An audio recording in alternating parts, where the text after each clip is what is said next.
want to thank the FDA for hosting this town meeting and listening to all different points of view on different issues.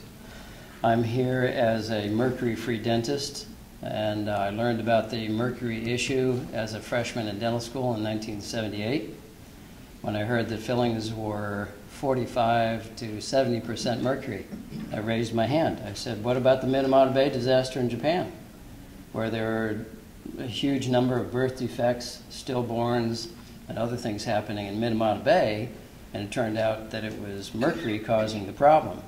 And what about the FDA taking tuna fish off the shelves when it's 1 part per million or more, and we're putting in fillings that are chewed on for 20 or 30 years at 700,000 parts per million?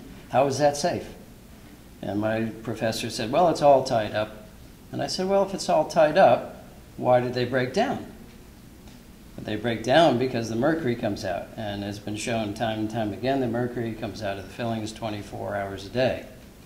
Sometimes at a greater rate, sometimes at a lesser rate. Every 10 degrees rise in temperature doubles the amount of mercury vapor that comes off the fillings. Now, there's no need to use mercury fillings anymore.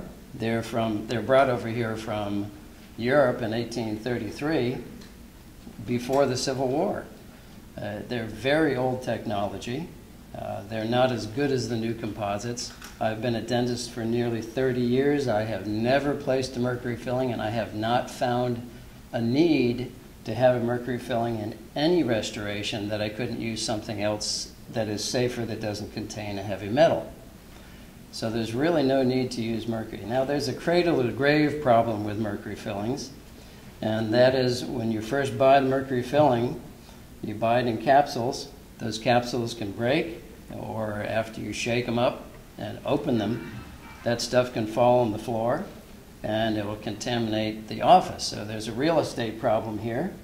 Dental practices that have been in offices for a while have, most of them anyway, probably, and if not all of them, have had a mercury spill somewhere. So there's mercury inside the office.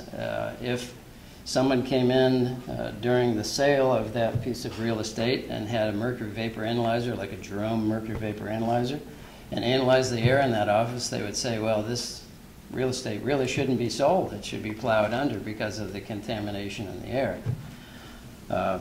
There is another problem, that the piece of mercury that is not put into the patient's tooth has to be treated as a hazardous waste from cradle to grave. In other words, from the dental office to the recycler, you have to have paperwork that shows that it was disposed of properly.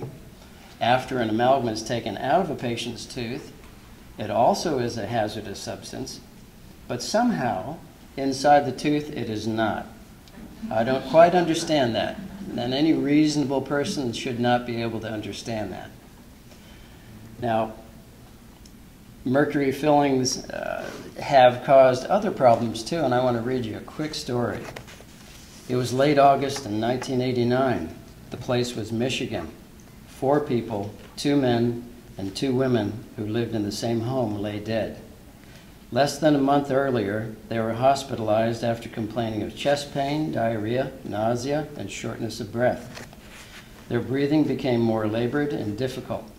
4 days into their hospital stay, it was learned that one of the men had been collecting mercury fillings. He had been heating them up in the basement so he could extract the small amount of silver from the fillings to sell. Substantial respiratory support, along with aggressive medical procedures to remove mercury from their bodies, was initiated to no avail. All 4 died of mercury poisoning. Their house was extensively cleaned in the hopes of removing mercury, but the cleaning failed and the contaminated house was declared unfit for habitation. It had to be torn down. We can only hope that the mercury-laden rubble was disposed of as hazardous waste. This is the same filling that may be in your mouth right now. When a substance can create problems from cradle to grave, and there are plenty of good substitutes to replace it, it makes absolutely no sense to continue using it. So I'm here to support a ban on mercury used in dentistry. It's really the only branch of medicine that uses something as dangerous as an implant inside the human body. Thank you.